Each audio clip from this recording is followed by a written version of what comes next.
Assalamualaikum warahmatullahi wabarakatuh. Salam planter petani sawit Indonesia. Salam tandan berduri. Sahabat sekalian, berjumpa lagi, dan semoga sahabat-sahabatku yang sudah berkebun sawit hasilnya selalu berlimpah. Dan bagi para sahabat yang baru mau berencana berkebun, semoga dengan hadirnya channel saya ini bisa sedikit memberikan pencerahan kepada sahabat-sahabat yang ingin memulai berkebun sawit. Dan yang baru saja menemukan channel ini, jangan lupa di subscribe, tekan tombol loncengnya agar senantiasa mendapatkan notifikasi kalau ada video-video dari saya yang baru saya update. Oke sahabat, kesempatan kali ini saya akan membahas tentang 4 hal yang harus kita perhatikan sebelum kita membeli pupuk. Jadi sahabat sekalian, sebelum kita membeli pupuk ada beberapa hal dulu yang mestinya harus kita perhatikan. Yang pertama adalah jenis pupuknya sahabat ya. Jadi dari jenis pupuk ini ada 2 macam dibedakannya sahabat ya. Jadi ada pupuk yang fast release ya. Jadi fast release itu yang larutnya cepat gitu sahabat ya. Itu adalah pupuk yang mengandung unsur garam-garaman. Jadi seperti urea, MOP, seperti itu sahabat ya. ZA itu adalah termasuk pupuk yang fast release.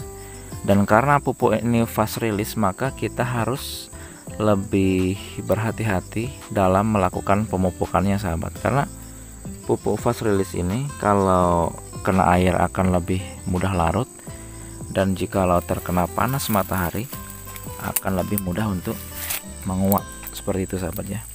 Jadi sahabat, dengan mengetahui jenis sifat ini, maka kita akan mengetahui kapan saat pemupukan yang tepat, seperti itu sahabat ya. Jadi kalau fast release, sebaiknya kita melakukan pemupukan itu di awal musim penghujan sahabat ya, agar pupuk ini tidak banyak yang hanyut, juga tidak banyak yang menguap. Kemudian sahabat, yang kedua itu dari ini tadi adalah slow release. Pupuk yang slow release itu bahannya dari bebatuan alam. Itu seperti pupuk fosfat, rock fosfat, seperti itu sahabat ya. Dolomit itu termasuk pupuk slow release. Dan ini kalau kita tebar di saat belum ada hujan pun tidak masalah sahabat. Namun penyerapan nanti tetap akan maksimal ketika ada air hujan, seperti itu sahabat ya. Jadi untuk slow release kita tidak terlampau dikhawatirkan dengan keterkaitan cuaca, seperti itu sahabat ya. Jadi walaupun ada sedikit kemarau, kita tebar tidak masalah sahabat, walaupun nantinya hasil maksimalnya tentu ketika ada musim hujan, seperti itu sahabat ya. Jadi itu tadi, kalau kita membeli pupuk itu yang harus kita perhatikan dari jenisnya tadi sahabat ya. Itu ada yang slow, yang fast release, dan ada yang slow release. Kemudian yang kedua yang harus kita perhatikan ini adalah sahabat, itu dari kandungan unsur haranya. Itu yang terpenting sahabat, karena ketika kita mau membeli pupuk kita harus perhatikan dulu tanaman sawit kita ini apa yang dibutuhkan, seperti itu sahabat ya. Jadi kalau tanaman sawit kita ini daunnya kuning sebagai contoh, mungkin pupuk kita ini membutuhkan urea. Jadi yang kita cari adalah pupuk yang mempunyai kandungan unsur hara N, seperti itu sahabat ya. Kalau kita ingin memperbesar buah seumpamanya, maka kita cari pupuk adalah pupuk MOP atau pupuk KCL. Itu yang harus kita pahami yang seperti itu sahabat ya. Jadi agar apa yang kita lakukan ini bisa maksimal, seperti itu sahabat ya. Kemudian sahabat tani sekalian, yang harus kita perhatikan ketika kita mau membeli pupuk adalah yang ketiga, itu adalah nama ilmiah dari kandungan pupuk yang akan kita beli. Ini kita sebagai petani sawit ini kita harus juga tahu sahabatnya. Sebagai contoh itu kalau urea itu nama ilmiahnya itu kandungannya itu adalah lambangnya N, seperti itu sahabatnya. Jadi nitrogen itu dilambangkan dengan N. Kemudian kalau fosfat itu kodenya itu ya, jadi P2O5, seperti itu contohnya sahabat. Kemudian kalau kalium itu kandungannya K2O, yang seperti itu. Jadi kalau kita membeli pupuk nanti kita tidak bingung sahabat, karena biasanya di karungnya itu tertulisnya hanya kode-kode ilmiah seperti itu sahabat ya. Jadi kalau kita paham kode ilmiahnya nih, walaupun nanti mereknya entah merek apa gitu sahabat, yang penting yang kita beli adalah kandungan unsur haranya seperti itu sahabat. Jadi kita jangan hanya melihat merek saja, namun yang terpenting bagi kita yang kita beli adalah kandungan unsur hara. Karena sahabat, unsur hara inilah nanti yang akan berguna bagi tanaman sawit kita ini. Seperti unsur hara N itu berfungsi untuk pembentukan daun ya sahabat ya, untuk memperlancar proses fotosintesis seperti itu. Dan kalau kita membeli pupuk fosfat dengan kandungan P2O5 itu fungsinya sebagai pembentukan akar dan batang, misalnya seperti itu sahabat ya.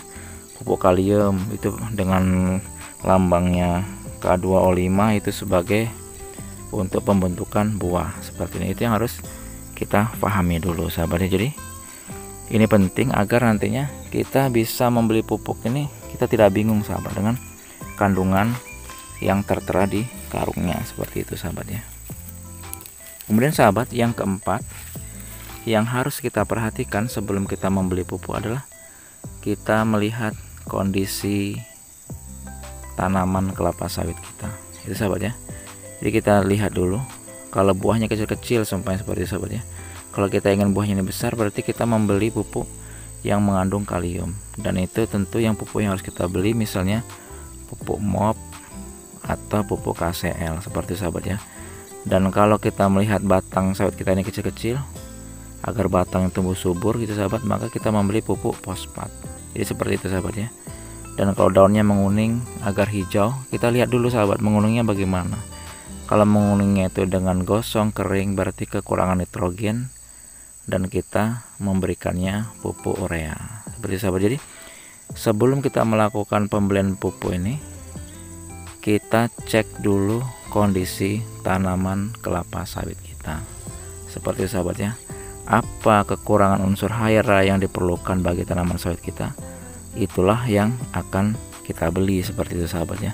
Dan kalau semua unsur hara itu nampak kurang pada tanaman sawit kita, ya semuanya tadi tentu harus kita adakan untuk kita lakukan di kebun kelapa sawit kita seperti itu sahabat. Jadi agar pupuk yang kita berikan ini bisa efisien sahabat. Jadi memang kita harus pahami betul kondisi pohon sawit kita, kemudian kita harus juga pahami tentang jenis-jenis pupuknya, kandungan unsur hara dan apa fungsinya, agar tanaman sawit kita nanti bisa tumbuh maksimal seperti itu sahabat ya. Semoga video ini bermanfaat. Assalamualaikum warahmatullahi wabarakatuh.